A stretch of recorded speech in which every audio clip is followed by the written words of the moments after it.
Exit meetings. Question is, who's going to exit? Lakers get knocked out of the playoffs. Just could not play 4 quarters of basketball against Denver. And it's odd because I looked at Denver in this playoff series and I said, those guys are the champions. Look how sloppy they play, how careless they are. Look at the turnovers. Not a hell of a lot of defense. That's the NBA champion? I didn't think Denver had a real good series. Now I'm going to find out what Denver's really like because that's Minnesota coming. Minnesota's finally healthy. Minnesota's got 3 guns in their lineup. So that Denver-Minnesota series is going to be good. But exit meetings with the Lakers. What happens with Rob Pelinka? He has tried to rebuild this roster 4 times. Have they gotten to the finals? Nah. So the burning question is, you keep him. He keeps making changes. He keeps bringing guys in, young guys, to support Anthony Davis, LeBron James. Do you keep him considering everything he's really tried to do, from Russell Westbrook to this year's group to the last year group that he rented? But they did make the finals. Again, Western Conference Finals. No, they won the NBA Finals. No, in the COVID year. Well, okay. That's the season with the asterisk. Yeah, right? that's 60 games. that's a Quit Roger interrupting Maris me. thing. All right, so you're sanctioning Pelinka. Okay, you're entitled to a bad opinion. Okay. Darvin Ham, 99 and 86 with the Lakers, lost the room. Awful lot of player criticism, player insinuation. What are we doing with this rotation? How come the guys on the floor in the playoffs don't know what we're supposed to be running offensively, aren't playing a lick of defense? Who do you trust? Can you trust Darvin Ham? Is he in over his head? Has he done a good enough job with the players that are supposed to be supporting LeBron and AD? And then there's King James. He can opt out beginning June 1st, $51 million final year. He can opt out. He can then get a 3-year, $159 contract from the Lakers, or he can go on the open market. So you got that. And then there's whole thing of, I want to play with Bronny James. Would the Lakers use the 55th pick in the second round to take a kid that averaged 4 points a game at USC and transfer it out? So now you got LeBron. Should he be making these decisions? There's a hell of a lot of people think LeBron's to blame for the decisions that have been made in the past. D'Angelo Russell, unbelievable record-setting season for the Lakers, and when it counted most, he went MIA, he disappeared. DAR, it's going to opt out. I was really upset. After maybe the 3rd or 4th game, he's talking in the locker room about my free agency. In the middle of the playoffs, my free agency. Wrong spot. D'Angelo, good night now. What do they do? How do they fix this thing? Bench. Have you seen enough of people like Hickson, Vanderbilt, Rui, Gabe Vincent? Virtually every guy they've brought in the last 2 calendar years as Pelinka's tried to rent people just have not panned out. Some have been hurt. Others seem overwhelmed. Others are limited in their capabilities. Do you just gut the entire bench? Do you fix it through the draft? The Lakers do have the 17th pick this year if New Orleans doesn't invoke the option and take it. If they gut the bottom of the bench, they will have some salary cap room.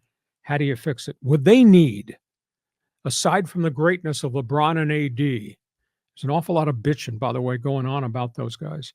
What they need more than anything else is grit and grime. They need, with apologies in advance to women and children, Draymond Green. What they need is a street fighter.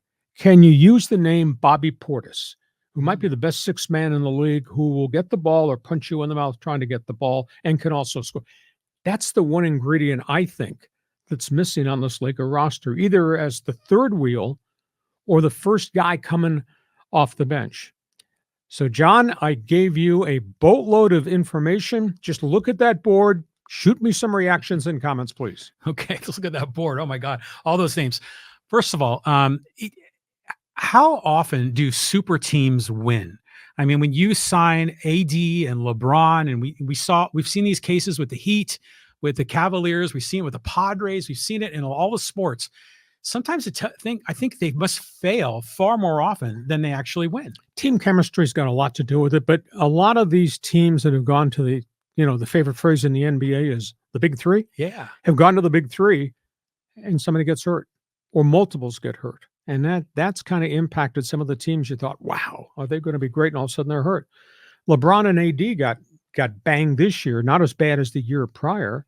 And, it forced the Lakers. They wound up finishing 7th, but, they're one and done in postseason because everybody around them fails. So that to me is kind of a big issue there. Yeah, it's a weird chemistry there, and I do think LeBron is part of the problem, and it's not because he's necessarily causing problems, but it's because he's his will imposes his attitude on the decision makers. Yes, and kind of like me and you. Yeah, thank you.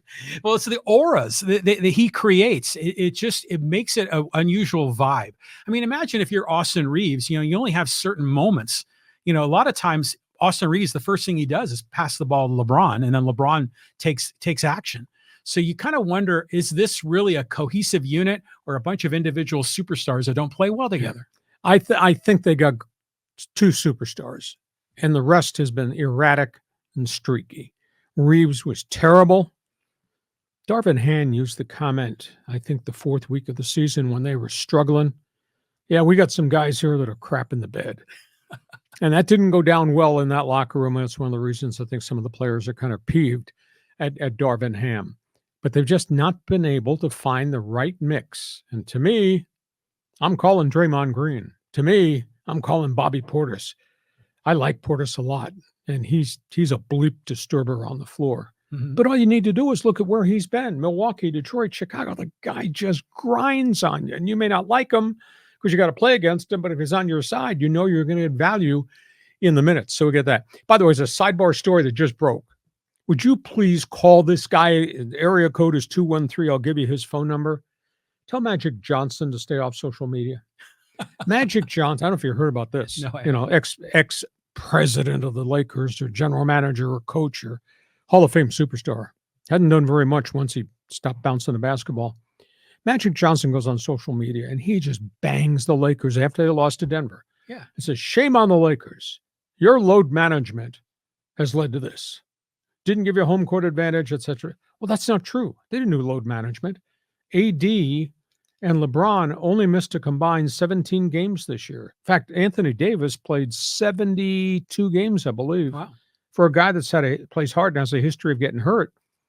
So, so 24 hours later, after the world seizes all on Magic, he reposts and says, I apologize, I was wrong. Pay attention to what the hell's going on. By the way, that or stay off social media. Load management. That had nothing to do with it. Well, I always think of Kawhi with load management. Yeah, sure, exactly. But I mean, Magic Johnson's frustrated. He's represents the Laker brand, and the Lakers are stinking up the joint. So that's a problem. But Magic Johnson's still doing a lot. He's got a lot going on. Isn't he a part owner of the Commanders? He's a part owner of a lot of and stuff. The Dodgers. And he's very successful as an entrepreneur. Mm-hmm. As a management guy, no. He failed miserably as a coach. Oh yeah, I remember the short that. window. Yeah, and as management guy, no. Stay off social media, Magic. Just let me remember your greatness in Showtime and not this junk that just keeps going on and on and on. Okay, we go from the Lakers. Let's